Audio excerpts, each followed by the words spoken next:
Item for business is the public hearing on the budget. All persons are reminded this session is being recorded on tape for the preservation of records, and you're asked when called upon to give your name, address, and interest in the matter before the council. And those matters are all the ordinances related to the budget. 552, which is an ordinance for the levy of taxes.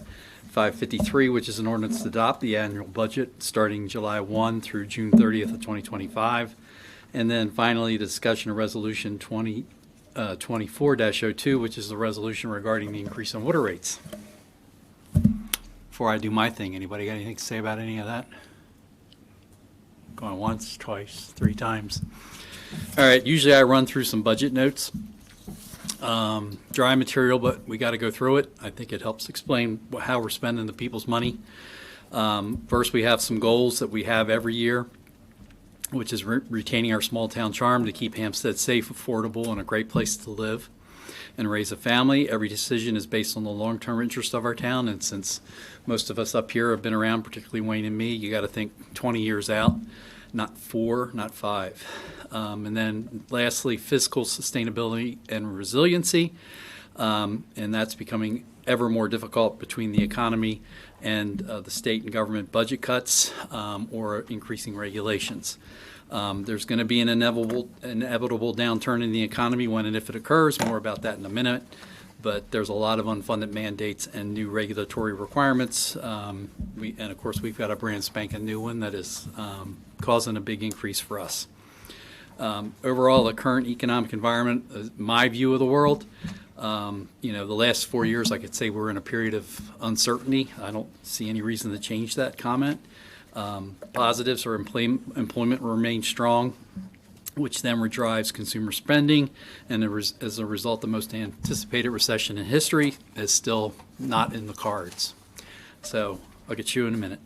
So, I think there was near universal endorsement in 2023. We'd have seen one, right? Here we are in 2024, and still nothing. And quite frankly, we're going to have higher rates for longer, and we still have stubborn and sticky inflation, which will drive those higher rates for longer, partly because the Fed wants to slow down growth a little bit, right, so they can reduce rates. But at the same time, fiscal policy, the federal government, they're still spending like there's no tomorrow. So they're goosing the economy as much as the other side's trying to restrict growth. So that goes to our income taxes that we get. And so far, this year is the first time I've seen some stress in that. And I'll get into that in a minute. On the other side, higher interest rates have not impacted the residential market at all. If there's a house for sale in Hampstead, it goes like that, proving that we're a very attractive community. But there's apparently a lot of attractive communities in the Baltimore Metro and D.C. metropolitan area. Maybe they're not getting as high a price as they used to over ask, but they're certainly getting ask, and they're certainly get it within a week or two. So there's plenty of froth in that market. There's no supply, and the demand continues. So supply and demand, that law continues. So a couple of troubling signs. I already talked about the sticky piece of it. The other piece of it is the employment market. We're down from 1.6 jobs available for every able-bodied person out there to 1.24 available. So we're coming back down a little bit, but there's still excess capacity in that market.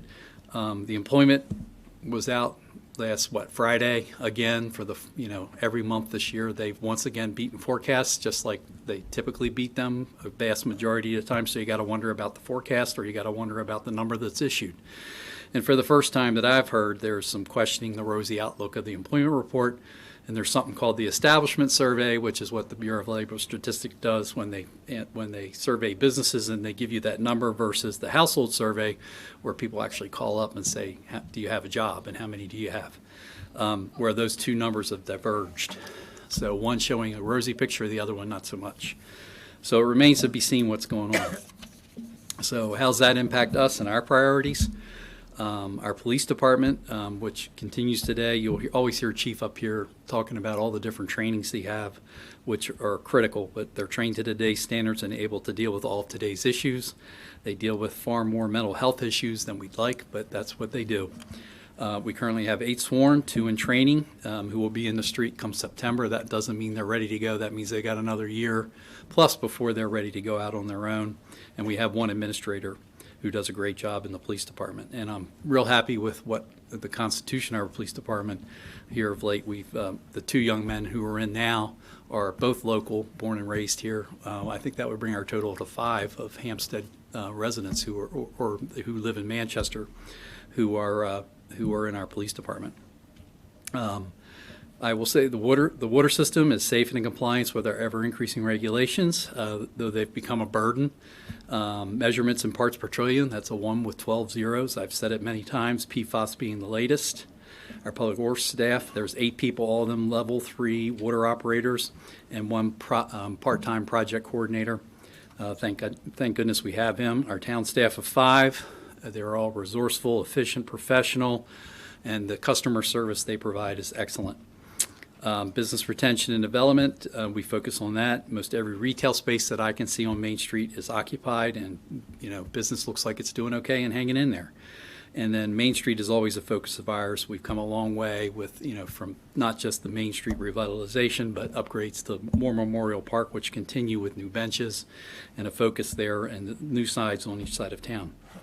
Our income side with the taxes, our property taxes are the largest contributor to the income side of things, $1.5 million next year, which is 2.8% above the year-to-date 2023, and excludes the $84,000 we're going to get out of Penguin Random House being annexed into town. So that goes to show you the strength in the residential market. Our rate is 22%. 22 cents, not 22%, my God.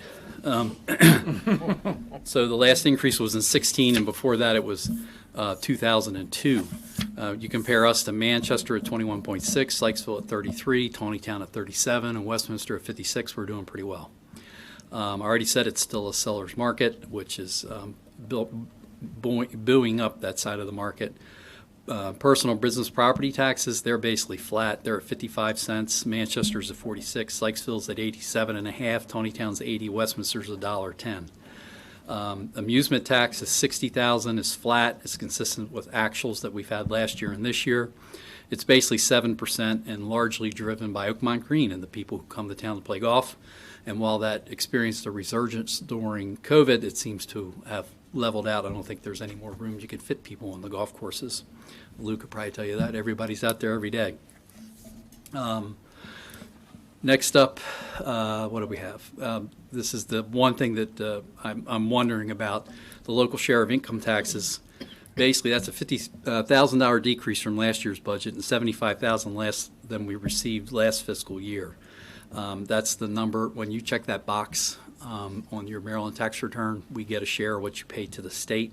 It's not an extra tax. It just makes sure we get our share. But for the first time in recent memory, we track that every single payment we get in, and it's down 10% across the board. The last payment we just got at the end of, what are we in, June, the end of May, was on par with the previous year's payment, but every other one was 10 to 15% lower. So I'm hoping that's a factor of that people had to pay taxes this year, and so that once they in the comptroller's office in the state get around to tabulating all that, we'll see a little bit, at least par or an increase, because people had to pay taxes on April 15th versus getting big refunds. So we'll see. That still be determined there, but it's been tracking down, and that's the first time in recent memory that's ever happened. That makes you wonder what's going on in the employment market, because everybody who wants a job still has one. The revenue, we have the Highway User Fund, which is the Transportation Trust Fund. So when you're filling up at the pump, we get a share of that. That highway tax during the O'Malley years, that budget got cut by 90%. Governor Hogan advocated for, and the General Assembly passed legislation 5 years ago now. We got 3 more years to run. There's $375,000 budgeted for this year versus $342,000 last year. But now there's a lot of uncertainty about that because Governor Moore has a different priority, and it's more mass transit focused. So they may go back and take money again from that amount. But every penny that we get from that is put into paving our roads or servicing the debt that we have as a result of paving our roads. Program Open Space, we apply for grants every other year for Program Open Space, and then Community Parks and Playgrounds is another one that we get. They're all state funded. Next year, that number is $259,000, and it's amazing what $259,000 will not buy. So basically, Panther Park and Melvin Miller are up for improvements this year, but, one big piece of play equipment and you've blown that budget. Carroll County overlapping service fees, we get $400,000 out of the county, which is basically flat. That accounts for, so you're paying taxes for the county, but you're paying for the same service here, so they don't want to charge you twice, so we get a little bit of that money back. Cable TV franchise fees, basically flat, and that's a result of cord cutting. It's actually a $2,000 decrease, but we're not seeing any bump there. When you look at our revenues from what we're forecasting for 25 to what we forecasted for 24, we see a 6.4% increase. But if you back out the program open space money, we're at about 3.7%. And we all know inflation's running a lot higher than that. On our expense side, we have 24 employees and 1 is part-time, which represents 25. No change over the employee headcount year to year. Basically, employees this year are getting a 5% increase, which is in line with other towns in the counties. But that's not, it's 5% across the board. If we need to bump people, like we've had to chase the sheriff's department because they've been increasing their deputy pay. So some of our police department get increases, and if somebody that we view as below market, we make sure we bump them to keep them, especially if we think they're worthwhile. But we don't, especially in the side of the police department, we don't want to train our guys just to go work someplace else. We want to keep them here, and so far we've been successful with that. One of the biggest expenses we have is trash and waste removal. We're in the second year of a 5-year contract with Hughes, which calls for 2.5% increases every year, so that's a pretty good deal.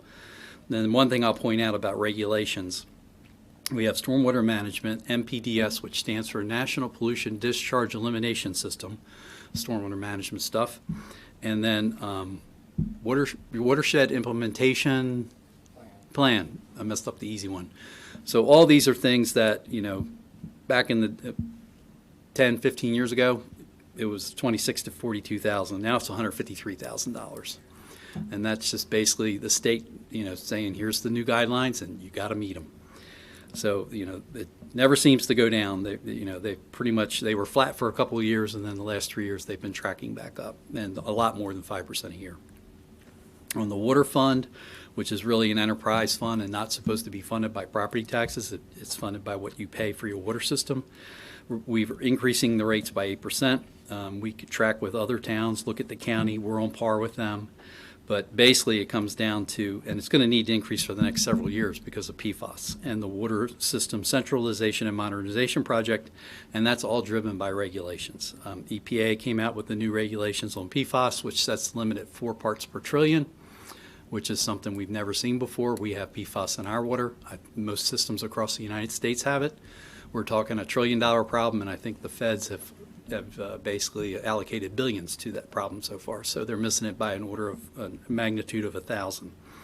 But we're one of the first ones who are on board with it. We can either fight it or get on board. We know it's coming, so we got on board, and so we've gotten a lot of that money up front, or getting that money reimbursed as we go, but it'll still increase our operating costs significantly. Excuse me, our appropriation permit from MDE is in place for 5 more years. We're sitting at 630,000 gallons a day, which is the average max that we can draw, even though if we get within 80% of that, then they start getting heebie-jeebies. So it's just weird math that I can't explain. Water operating for chemicals, it's like everything else, up 5% a year, and that's at 105,000. We have our solar array up at the North End Water project, our big well up there, and for years that sucker wasn't working right, and I will give Judy credit. Judy Rang, who's sitting here, she beat BG&E around the head until they acquiesced, basically, and we recaptured about $100,000 in billing discrepancies that were there for the last 2.5 years. So a great job on that. So now hopefully that thing starts getting to where it should be as far as what it's reimbursing us for in cost. We have 3 big bonds that are out there. A paving bond that we issued in 2013, which was $500,000. We're now in year 12 of 15 on that, so it's coming near the end. Probably just in time to get another one, because we'll have a bunch of roads that need to be repaved, and we won't be getting enough money from highway user revenue. Street lights from the Main Street Revitalization Project, $651,000. We're in year 6 of 15 of that already. And then the water line, $2.9 million, which was issued in 15. We're in year 9 of 20 of that, but we put a 50-year amortization on that thing, so we'll have to refinance it. We look to see how long an improvement's going to last versus what we versus the debt we put on to our taxpayers, and that one, or our ratepayers in the case of the water line. And a water line should last 50 to 75 years, so that's the reason for the longer-term amortization of the loan. So our forecast is basically somewhat positive. Residential sales, like I said, are occurring quickly.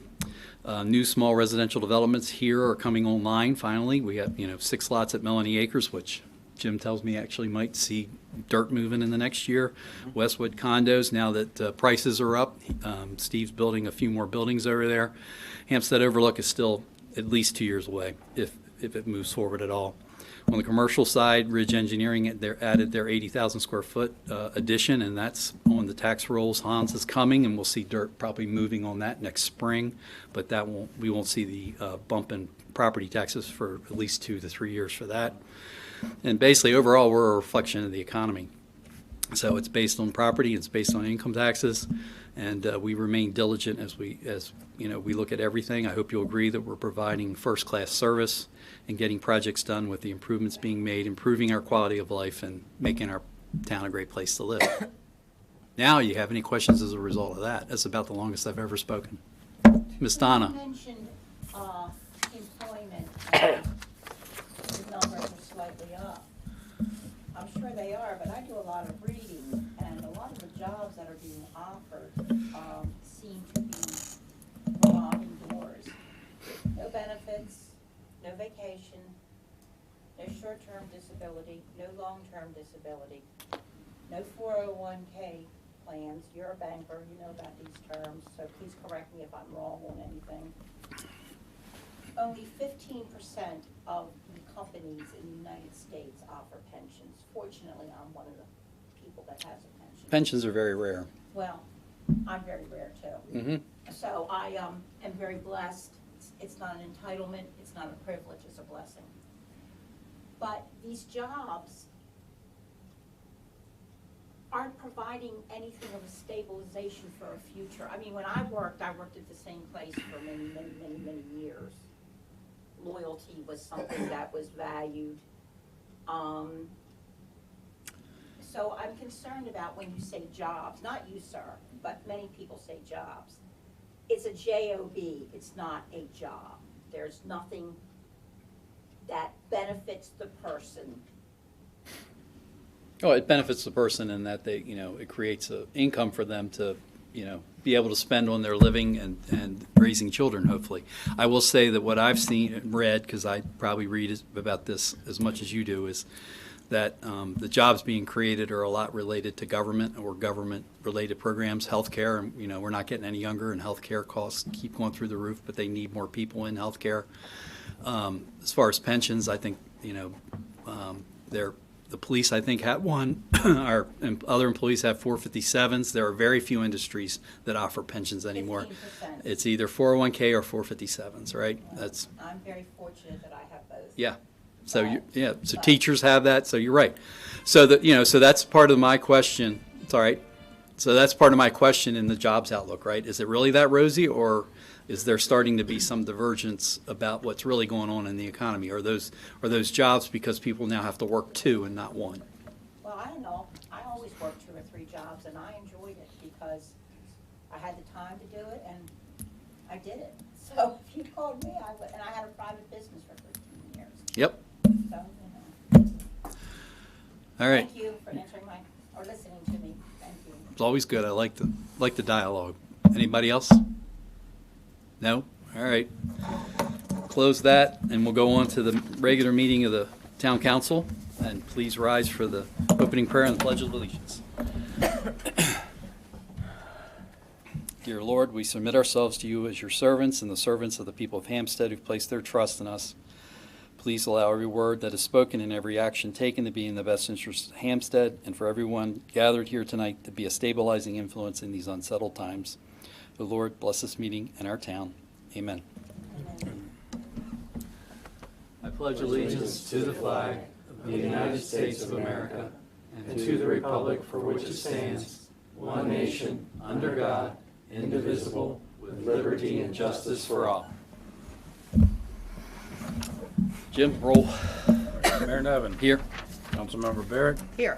Councilmember Painter. Here. Councilmember Thomas. Here. Councilmember Oglesby. Here. And Councilmember Zolman. Here. Thanks. Minute approvals for the council meeting on May 14th.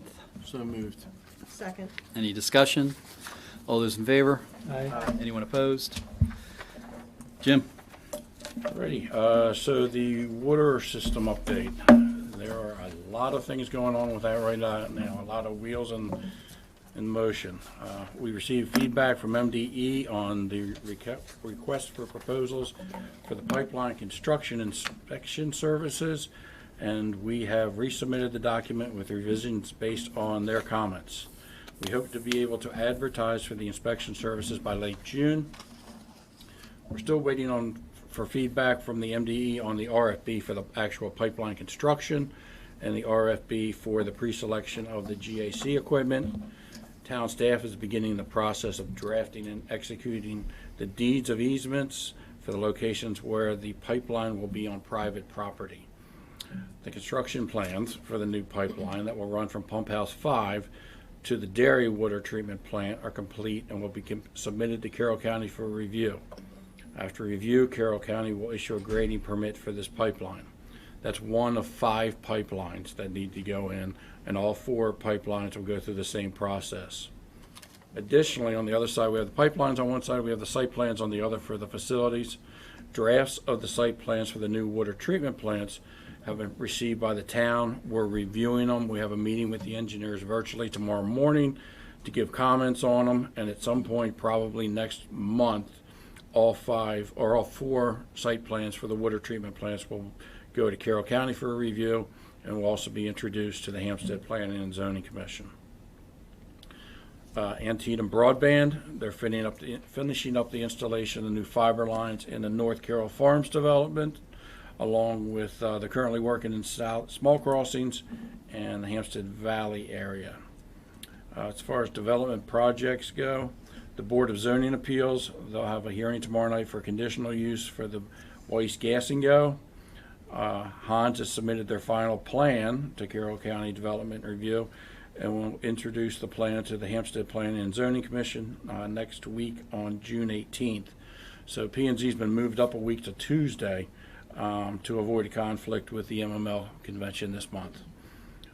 Also, the mayor pointed out the new condominium on Wembley Drive. This will be the 3rd one that's under construction. Along what he was talking about, we've received several calls at Town Hall from people interested in purchasing one of the units in it, and we passed along their contact information to the developer. Once the 3rd building is complete and occupied, construction on the 4th and final building will begin, and I don't think we'll have any problem selling those 12 units, so they'll probably go pretty quick. Finance Department, the auditors were on site June 5th to begin preparing for the issuance of the 2024 financial statements. There were no issues or concerns found during their visit. They will be returning in late August to capture May and June's activity. Cheryl has also begun preparing for the closing of fiscal year 24 and the opening of fiscal year 25. For several months, Tom Devilbliss has been looking into locations that could produce viable wells to add to the town's water system. Several spots have been identified as possibilities, and we've been working with the property owners on the details needed to access the properties and drill exploratory wells. Tom's been in touch with MDE, Carroll County Board of Health, and a well drilling contractor to get the permits and just to coordinate, find available dates to drill. We hope to be able to drill the exploratory wells in August. The 2023 annual water quality report for the town of Hampstead is complete and available for viewing. This report is required by the Safe Drinking Water Act and is designed to provide details about where your water comes from, what it contains, and how it compares to standards set by regulatory agencies. The report's on the town's website, hampsteadmd.gov, on the water reports page. The Hampstead Main Street Partnership, they'll be holding their 2nd flea market this Saturday, June 15th in War Memorial Park from 9 a.m. to 2 p.m. They'll have one more later in the year, and that will be held on August 17th. Just a reminder, next month, bulk trash pickup will take place on Saturday, July 20th. Residents should place bulk items curbside on the Friday evening before the pickup. These pickups are reserved for large, non-hazardous items like old chairs, appliances, etc. Some items that won't be picked up include tires, construction material, paints, motors, items with Freon oil or the other hazardous waste.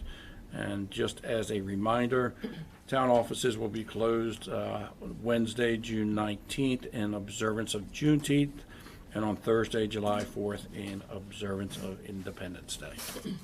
And that's it. Summertime already. Yep. Speaking of summertime, Diane. Hampstead Farmers Market. Opening day was fantastic. The weather was perfect. We had nearly 2,000 customers. There were many events happening in Hampstead around the same time, so we were thrilled with the turnout. I started my morning at the market and then went over to the grand opening and dedication of the new firehouse. And so I would like to thank advisory team member Gary Lee for filling in at the entrance. He was very busy. He gave away all the tote bags in about a half an hour. We'll have another tote bag giveaway in August during National Farmers Market Week. And this past Saturday was a carbon copy of opening day with just about as many shoppers. So we certainly appreciate all the community support so far. We have a total of 45 vendors signed up to participate throughout the season, and we have 20 sponsors. This year we have our first nonprofit vendor. Megan's Wings was founded by Hampstead residents Scott and Lynn Branscombe and their son Zachary in memory of their 19-year-old daughter Megan, who tragically lost her life from complications of a blood clot. They sell travel mugs, water bottles, coasters, and other beverage holders with handcrafted designs, resin charcuterie boards, and Maryland-themed gift baskets. Proceeds from the sales go towards scholarships for Manchester Valley High School graduates who will be attending Carroll Community College or any college or university in Maryland. They were able to give away 4 $1,000 scholarships last week at Manval Senior Awards Ceremony, and I believe their goal is 5 scholarships next year. They also raise awareness of the warning signs of blood clots and deep vein thrombosis in the hope that this knowledge will spare others from similar tragedy. We wish them much success with both of their missions in honor of Megan. And since Wayne has lost his voice, I'll give his report. Hampstead Train Station, the first music in the park was held on June 8th at War Memorial Amphitheater. Hickory Wind was the entertainment. They played many new songs that they had been working on all winter. On June 22nd, music by Just Us will be playing at Music in the Park from 6 to 8 p.m. More details may be found on the website, hampsteadtrainstation.com. We have a great lineup for the summer, and we hope that you can come out and enjoy an evening of entertainment. The Hampstead Train Station provided the 1944 and 1954 Hampstead School class pictures at the annual meeting of the Hampstead School alumni on Saturday, June 8th at Friendly Farms. The attendance was good, and they enjoyed the old school pictures. The Train Station Museum is now open for the summer from 9 a.m. to 3 p.m. each Saturday. And then Tree Commission. Tree Commission did a planting at War Memorial Park along the northern border of the property. The evergreens and winter red winterberries will look good all year and will enhance the look of the park during the Christmas season. Thank you to all Tree Commission members, Kevin Brown and Councilman Unglesby for their help, and especially Kim Brown for the design and selection of the trees and bushes. We are waiting to hear about a grant for our fall tree planting. And finally, Hampstead has been given the designation of Tree City USA for now 19 years. Good job. 20 up next year. Just Us, that's Lou's band, right? Lou Kaiser? Yeah. Former mayor. Deb? The Planning and Zoning Commission met on Wednesday, May 22nd. First on the agenda was the approval of a zoning certificate and simplified site plan for the Hampstead Mill at 4041 Gill Avenue. The commission approved it with a contingency of receiving letters of acknowledgement from the property owner, as there is a larger conduit than what was previously there. This extends slightly over the property line. Next was a discussion of the concept site plan for WashX at 2305 Hanover Pike. There was a public hearing in which there were no public comments. The facility study was complete and the plan complies with the town, state, and county codes. The traffic study should be completed in the next few weeks. Tractor Supply Company introduced their concept site plan for their Hanover Pike location. This will be for a 21,000 square foot retail store as well as additional outdoor space, and a traffic study will be required. Carroll County Department of Planning advised that the consultant received lots of information regarding the housing study during Hampstead Day. And as Jim had mentioned, the Planning and Zoning Commission will be meeting a week earlier on June 18th instead of the regular date of June 26th due to the MML conference taking place the last week of June. Thanks. Dave? Parks and Rec, Sugar Maple Park, the Public Works Department installed new playground chips at the park. Also, Odin Kemp Memorial Park, the Public Works Department installed chips at that park. Also, this week, hopefully, or next week, the Public Works Department is going to be installing a drain at the amphitheater at the War Memorial Park. The first couple of years of use of the park, we didn't realize because of the drought that we were having those years that the water would run right into the amphitheater and puddle in there. So we're going to put a drain across the front, which will get that water out to the sidewalk area. Okay, on that. And then Hampstead Day, we all attended that, most of us up here. We had a raffle for the gardens of the Richards Family Cemetery. The raffle winner this year was Pastor Melissa at St. John's on Main. She won that, and we ended up making $299, which will go towards mulch and plantings. And my wife helped me, Danielle, with the raffle, and also Councilwoman Barrett. I want to thank her because we wouldn't have been able to keep up with it. We had so many people coming and going without the extra help. One final thing, we had I'm the chairman this year of the Summer Conference Planning Commission for MML, Maryland Municipal League. We had our final meeting this past week. It's about 2 weeks now till the conference down in Ocean City. And this year we'll have probably the largest ever in training classes that we've ever had over at least the last 20 years.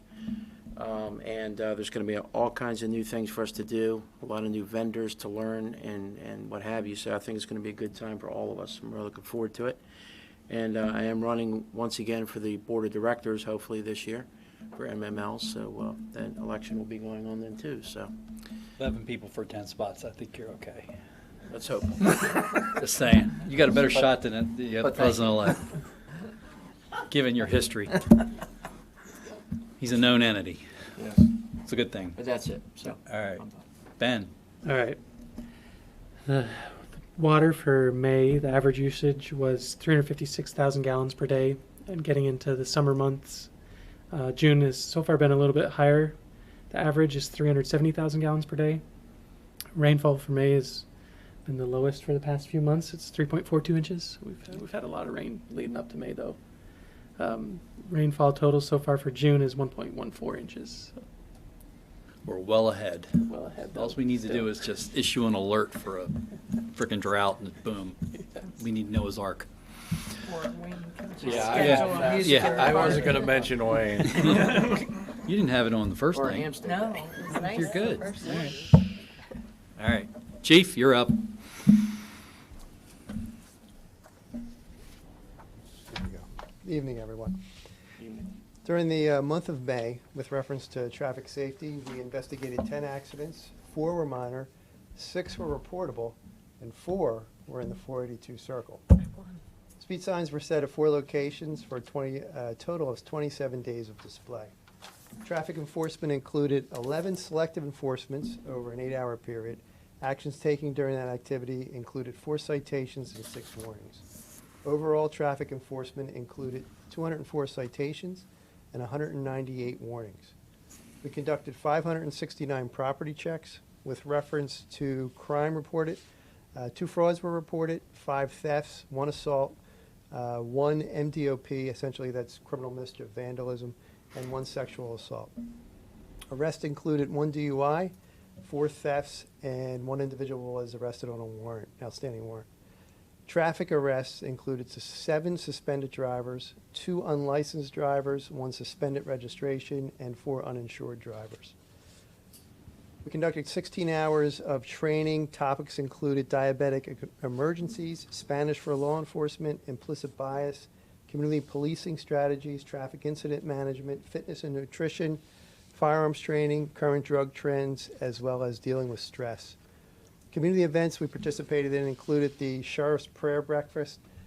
We attended the Carroll County Chamber of Commerce Public Safety Awards Breakfast, where Corporal Vanek, Officers Wilt and Emery were recognized for an event that the council recognized them for previously. This was the big storm in July of last year.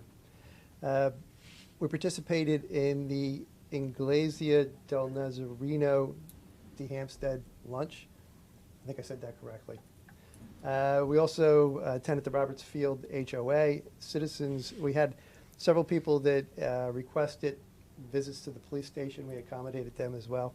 And of course, we participated in Hampstead Day and the American Legion Memorial Day service. That would be our report. A lot going on. Thank you. Any questions for Chief? Thank you. All right.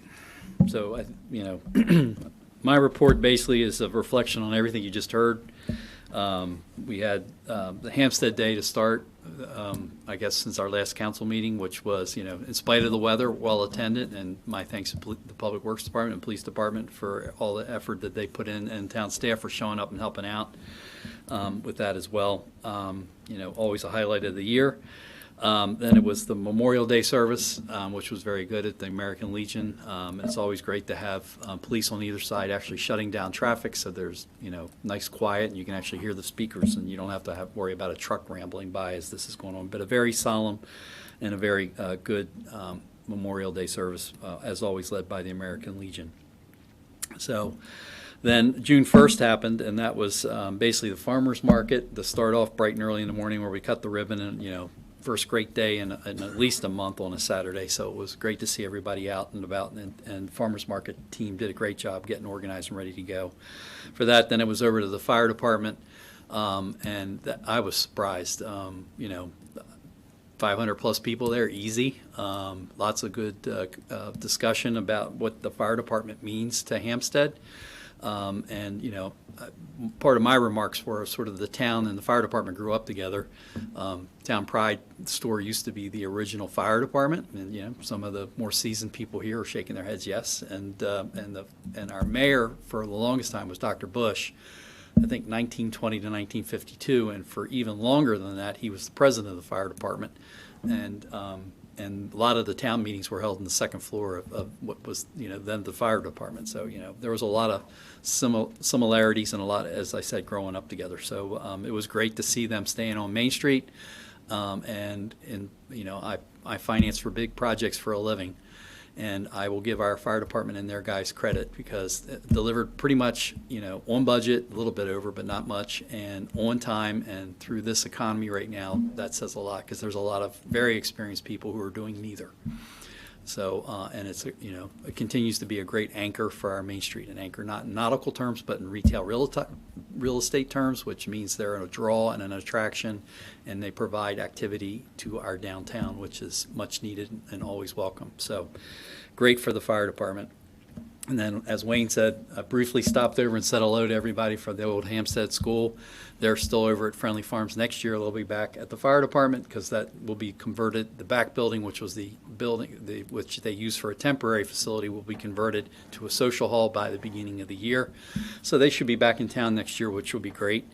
And it was great. So many, good to see all the folks that were there. And then lastly, I went to Manchester Valley, I apologize. Manchester Valley's graduation awards, and which I'll segue into, where we gave away 4 $1,000 scholarships. So, questions for me? All right. So, as I mentioned, we gave away 4 $1,000 scholarships. One person's here tonight. The other 3 are probably in Ocean City. Rite of passage. So our scholarship recipients were Madison McGregor. She's going to be attending University of Maryland College Park, and the field of study is finance. Good for her.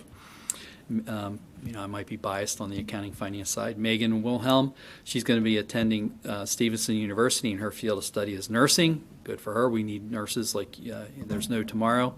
And then Gianna Rohr, which was the award of the scholarship presented by the Miss Donna Lee, who's sitting here in the front row, for the memory of Catherine Mulligan and Catherine's cause. She's going to be attending Gettysburg College in her field of studies, music education, and she hopes to go, obviously go into education after that. And then our one person who's here tonight, and thank you, Alexandra, is Alexandra Carroll.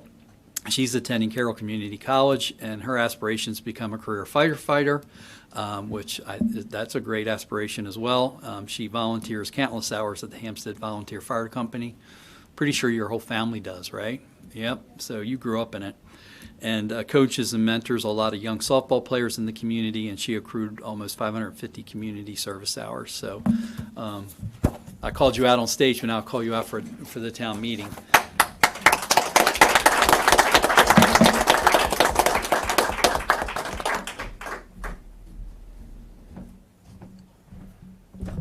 Thanks for coming. Thank you. So we gave her, she already got this, now she's getting another one since she showed up here. We're especially proud of Hampstead young citizens who lead by example and set standards for other people to follow, setting high goals and standards for oneself and achieving them is a true inspiration for others. So there you go. Let you take a picture. Thanks. Thank you. Well done.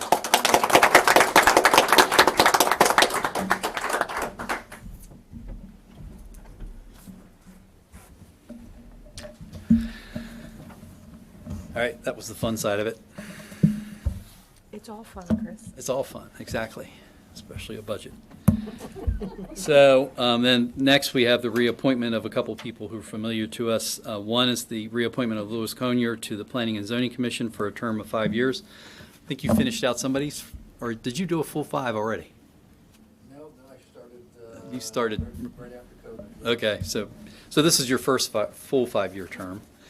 So I need a motion to reappoint Lou to the Planning and Zoning Commission. So moved. Second. Any discussion? All those in favor? Aye. Good. And then before I come out there, we'll just go right through it. And then a familiar name to all of us, our Board of Zoning Appeals is in need of an alternate, and it's really hard to recruit people. But Marlene, who comes to many of these meetings and is a former council person, has agreed to step up and be our alternate on the Board of Zoning Appeals, and she's going to have a term of 3 years. It would be my honor to appoint Marlene. Okay, Gruffy. Second. Second. Any discussion? All those in favor? Aye. Thank you. All right, so that just proves he has laryngitis. Not taking the easy way out. Okay, Lou, we'll do you first.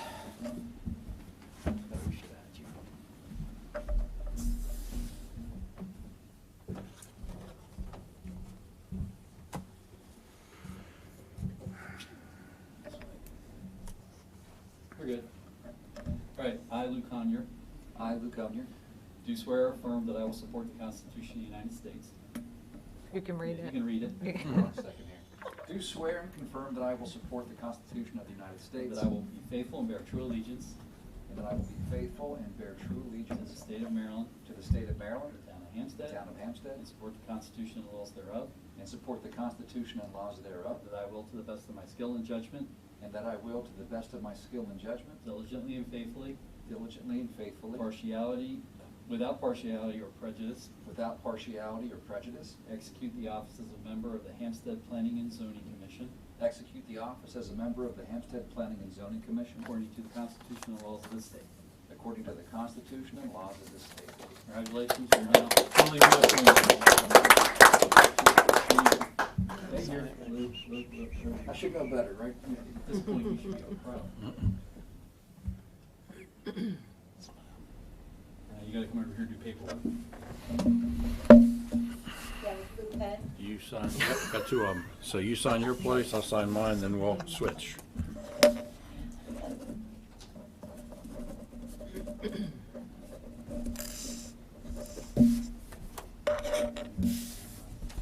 There's one way back in here. I don't know how you did it. Yours, this is ours. Welcome home, Thank you, Marlene. sir. And All right. thank you. Now, Marlene.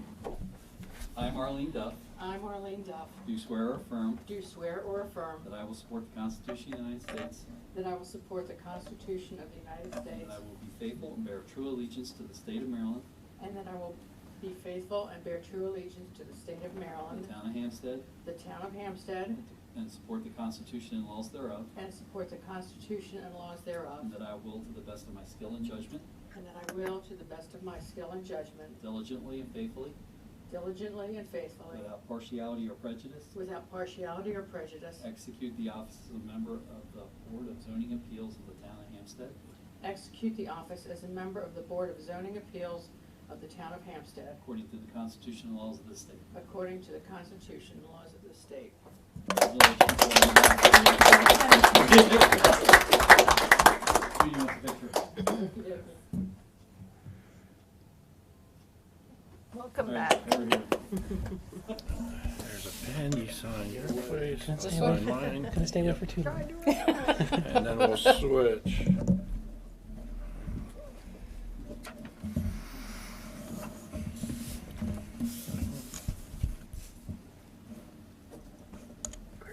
Hmm. Has the budget changed? There you go. And I don't think we've met, I'm Jim. Oh, hi, Jim. Hey, nice to meet you. Should have done that earlier. All right, we love it.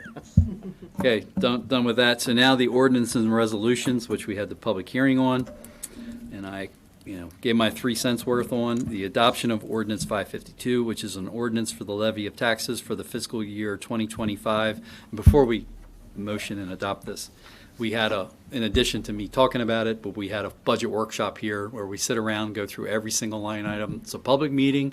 I think over the years, we've had less than 5 people come to it. Usually because it's an Excel spreadsheet that's probably 11 pages long. Usually in 20 minutes, they lose interest, but it's up there on the big screen. But we go through it in painstaking detail for a few hours. And so, everybody up here has gotten a chance to become very familiar with it. So I'll take a motion to adopt Ordinance 552. So moved. Second. Any discussion thereof? Roll call. Do we need one? I don't know, but let's make sure. All right, roll call. Councilmember Barrett, Yes. Councilmember Painter, Yes. Councilmember Thomas, Yes. Councilmember Unglesby, Yes. and Councilmember Zolman. Yes. All right, and then second is the adoption of Ordinance 553, which is an ordinance to adopt the annual budget of the town of Hampstead for the period July 1, 24 to June 30th, 2025. Make a motion to adopt ordinance 553. Second. Any discussion? Thanks, Cheryl. Yeah, I will. All right, all those in favor? Aye. Anyone opposed? Roll call. I think we're good. Everybody approved it. We did the levy of taxes piece of it, which is, I think, just as important. And then adoption of resolution 2024-02, which is a resolution regarding the increase of water rates. Make a motion for approval of the adoption of resolution 2024-202. Thank you. Second. Second by Deb. Any further discussion of that? All those in favor? Aye. Anyone opposed? All right. And then lastly, because of the PFAS project, we have an introduction and adoption of Resolution 2024-03, which is a resolution to adopt the federal procurement policy for the town of Hampstead. We have to pass this in order to get paid, reimbursed for all the money we're spending on the water system, which is to the tune of about $20 million in reimbursements. So, is there a motion for the introduction and adoption thereof? Motion for introduction and adoption of resolution 2024-03. Second. Take your pick. Any discussion? All those in favor? Aye. Anyone opposed? Thank you. That was good. Now, mundane business of government done. One thing I got to do is thank Cheryl, Ryan, and town staff, and Jim, and Dave, and everybody, Kevin, for the work they put in on the budget. So it shows in the finished product. So, public comments. Yes, ma'am. I am Carol Hoover. I'm a resident of 1031 South Main Street and have been a resident for 25 years.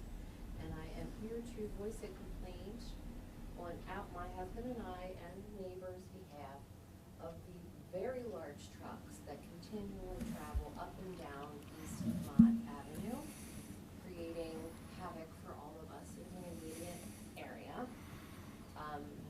Why are they traveling on East Mott? Well, that's a really good question. What trucks are these? They are primarily the car carriers from the dealership, but there are other trucks. My mother and brother live right across the other side of Mott, has noted other large trucks going up and down that alley. They continually drive through our front yard, and there's a concern, for me, there's, I believe, a water main right there on the corner, so they're driving over top of what you just installed several years ago. My husband works really, really hard to keep our yard looking nice, and I would have to say he's been very successful. And we have ruts and divots. As a deterrent, we spent hundreds of dollars on a large boulder to put on the corner, which has been hit and drug at least 5 times. We have worked with the dealership, well, we've tried to work with the dealership for the past 2 years, talking to people in charge, and it just doesn't stop at all. The May 23rd, to be exact, one tried to turn down the alley to unload cars at the end of Mott, where they have a parking lot. He could not make the turn because cars parked and that sort of thing. Traffic backed up in both directions. An ambulance was coming southbound and could not get through because there was no way to get around. I believe the chief of police had to come and direct traffic to unsnarl that. The very next week, I get it. well, this last one was the worst. They drug it, and there was like a huge divot. And 15-foot. Yep. And it landed on the sidewalk and in the alley, and that's where it sat. I had to figure out a way to flag it because I didn't want anybody to hit it. My husband went to the dealership again, not successful. Came down and spoke to Jim here at the town. He did take steps, and I believe, which he's going to share, what the result was. They pushed the rock back, but not where it originally was. They unload cars and block in our neighbor Gene's garage, that he can't get in and out of the garage. This is on Mott. Okay. Yeah, Main Street too, And somebody's gonna get hit. So I just don't understand why there isn't something that prevents traffic on that street. So, Or they should come in from Black Rock Road, right? well, that's what we're Correct. supposed to do. Right, that is what they're supposed to do. So I thought when the rock went in several years ago, I thought that was the end of the problem. Evidently, I was wrong. But so when Mr. Hoover came in Friday and I talked to him, and he showed me the video of the rock being drugged down the street, I came back here and I called Hampstead Pre-Owned. I talked to the general manager. As soon as I talked to him, within a very short period of time, he went out and moved the rock back. I was not aware till tonight it was not back in the current position, so I will call him tomorrow and get it back in the same position. He is also tomorrow supposedly delivering sod to the property, because he offered sod or seed, and Mr. Hoover said he preferred sod to get it down now.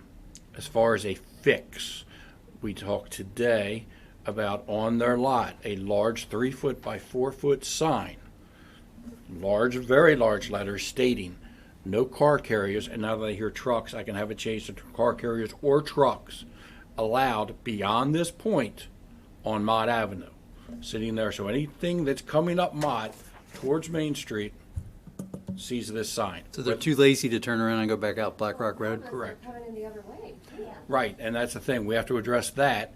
I can say that this is what I've been told by Hampstead Pre-Owned.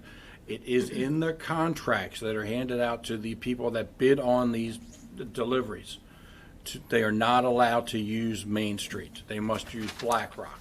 But unfortunately, I don't pay attention to that.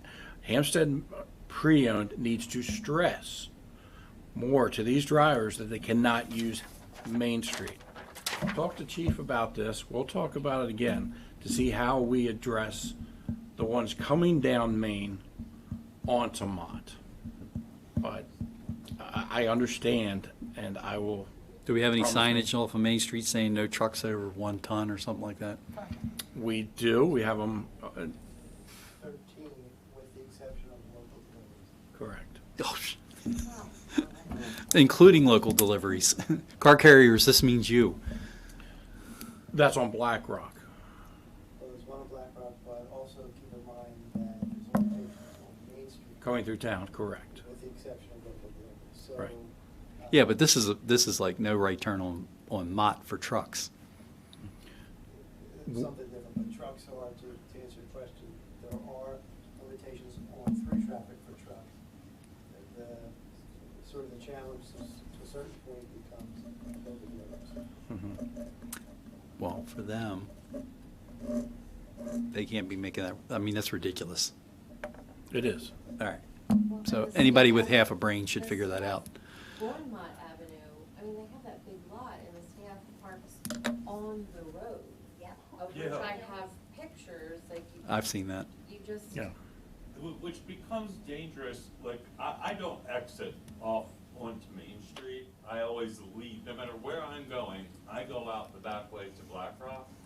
And if you're heading out that way, of course, everybody going to and from their jobs likes to cut through Mott Avenue and speed through there real quick to get to Main Street. So if you're going to go around their vehicles, all of a sudden, up pops a car right over the entrance off of Black Rock coming straight at you.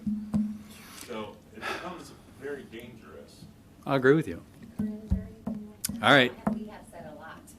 We're gonna say more to the owner and general manager. Yes. Trust us. I will follow up with him with the new details you told me. Tomorrow morning, I will give him a call again. And They if- just need to make a place for them to be in their own lot and section. Mhm. Because when they come through, the street could be lined with cars, sometimes it's not. And I don't feel sorry for them, but they're coming in with 10 cars, where do I go? Right. They have no idea where to go. Right. They don't, and there they are, half the street's taken up. Yeah, you're right, you're right. I've been made aware of that also. Let me so. know if they speak French, I'll be more than glad to help. Not a problem. Pardon me? That's not the language. Well, you never know.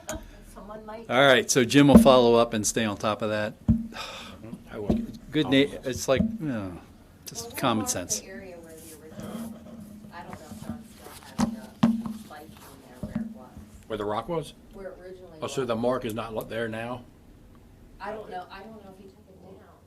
I think if the post is still Yeah. there, if not, we'll Okay. make sure it's Because there when we by had it delivered, tomorrow they morning. like dropped it with a bobcat and it landed just perfectly right in the right spot. And Okay. then where it is now. All right, I'll stop down tomorrow morning on my way in, and I'll take a look, make sure the mark is there, so that way when I call the general manager, I'm All right. aware of what I'm talking about. Okay. Okay, But I will just keep you updated. Perfect. too, as it- Please let us know. Okay. The more we know that there's a problem, the more we will address it to the point where we'll start finding people if that's the case. Well, we tried to handle it, and I obviously and that's not. appreciate that, but now it's our turn. Yeah. You're me. Yes, ma'am. I want to make a compliment to Mr. Rourke. Jim, who I finally learned what his name was after calling me Mr. Ed for 4 years. We had a situation at the apartment complex probably about a year and a half ago. Unfortunately, there was a couple that had to leave. I don't know what the circumstances were. But all of their furniture was put in an area where the back apartments are, the part of the historical side of the building and part of the newer side of the building. Mhm. And it was all out there for about 2 months. And unfortunately, we had interim managers there, and they weren't interested in doing anything about it. Really, actually, it didn't bother me, it didn't concern me, because if you've lived in Baltimore City, you've seen that a lot. And people were starting to complain about it and not doing anything about it. And then somebody said, oh, I know who to put this bug in whose ear. I called Mr. Jim. He did in 24 hours what nobody could do in 24 weeks. And you know exactly what I'm talking about, Mr. Jim. I do. And I had pictures of the situation. I went out and I took pictures, called you all immediately, talked to Mr. Jim, and he called the owner of the entire complex, and 24 hours later, I heard it, because most people know my area of it. And I hear a lot of things because I'm close to the residential area, I'm close to Main Street. And I really appreciated that, and with you on the job, I know it'll get done, because you did for us what we couldn't do. And the furniture was becoming an eyesore, you know, squirrels were living there. Shouldn't have been there that long, so, It should not have been there. I'll second that. You guys have a gem. thank you. Bye. So, Thank you. so, you know, I still have all those pictures. Right. And you came out and you took pictures yourself, and I really appreciate that, and you got it done, and, He's getting embarrassed, knock it off. but you know what? My mother always said, anybody can take a compliment if they get enough of them. That's good. No, thank you. All I'd like to say is thank you very much. It's not necessary. I'm It is I'm necessary. simply just doing my job, You that's know, all, but I appreciate it. it's not, you know, some people do their job, some people just have a job. You do your job. Well, thank you very much. So, yeah, I think, enough said. I mean, the customer service here, I've seen it firsthand, and a lot of folks who, you know, whether you're on the council or any one of our commissions, you've seen it pretty regularly. You've seen how our police department interacts with people, our public works department interacts with people. You know, it's service above all. So, Well, let me tell you something, being the oldest person here in this agenda of many lovely, lovely people, when you are retired, it is a full-time job representing yourself. A full-time job representing yourself. thank you. Well, you're not there yet. I know. Yeah, I'm close. Wayne's close too. All right, any other comments? Motion to adjourn? So moved? Second? Can't, all right, thanks. I'm glad somebody seconded it. All those in favor? Anyone opposed? Thanks for hanging out with us. And